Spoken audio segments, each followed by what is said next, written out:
So your child has been diagnosed with autism spectrum disorder. Now what?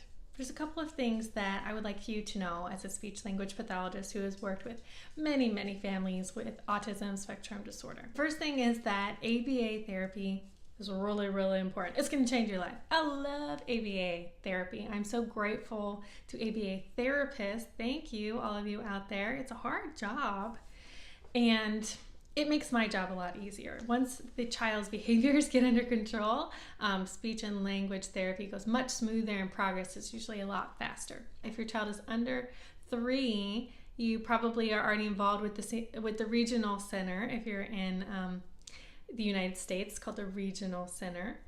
And so you're probably already working with the service coordinator to get ABA therapy. If you're not, call the regional center, okay? Look in the description below for information how to contact your local regional center. ABA therapy is applied behavioral analysis and is not solely for autism, but is typically for autism. And that actually, really want you to know, can be provided based on need until a child is 22 years old, and even later if you can get it approved by insurance. Next is if your child is getting close to 3 or over 3, you should have an evaluation with your school district. So maybe you got a private diagnosis for autism through your primary care physician. If your child is attending public school, then you really should have an autism evaluation by the school psychologist there. Now, what's important to know, I used to work in the schools, and I found that some children who came to the school district that I worked in with an autism diagnosis, and then they went for an evaluation with the school psychologist, they did not meet criteria for autism. And that can be really confusing and really frustrating for parents. One person said autism, the other person said it's not autism, and there's some challenges to that. The autism diagnosis process is not perfect because humans are not perfect, and our measures, we're still doing research on our measures and trying to get more and more accurate. But when a different person does the evaluation, sometimes the scores vary. So it's important that you understand that your child must meet criteria for an autism diagnosis through the school district in order to get services directly for autism.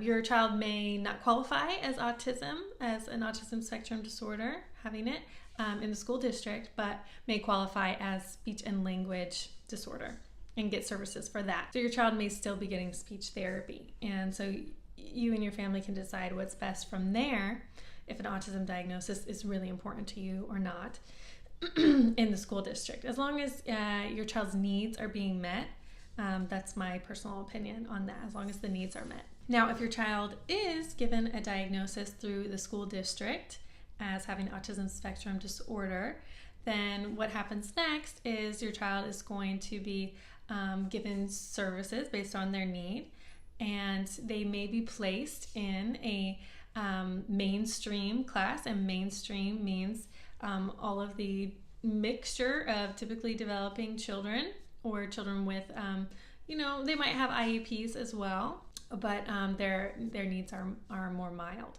Or your child may be placed in a special day class, and that's the term that they use for classes for children with special needs, where they can directly and very specifically and intensely address those special needs, and there are specialists who work in those classrooms. It's usually smaller, there's less kids, and it's very organized and very much a routine to the program. So I used to work in those special day programs as a speech language pathologist, and the ones I worked in were really great, and I saw really wonderful progress. Now, some children may be assigned to a special day class, and they may make enough progress through therapy, through possibly years, where they can be integrated into the mainstream class. Now, maybe they'll only be there for one period, or maybe half the day, or maybe the full day, or maybe they'll just do recess with the mainstream children.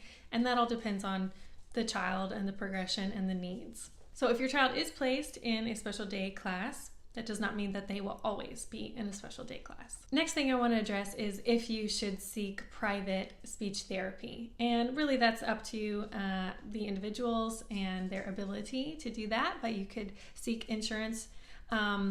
You could seek speech therapy through insurance, or you could pay privately out of pocket. And you can search through your area for speech language pathologists who specialize in autism. That is the one recommendation that I would make, is if you're going to get further speech therapy outside of the school, which can be really great, I would look for a speech language pathologist who specializes in working with children with autism. Please reach out to me with any questions. I'd love to help.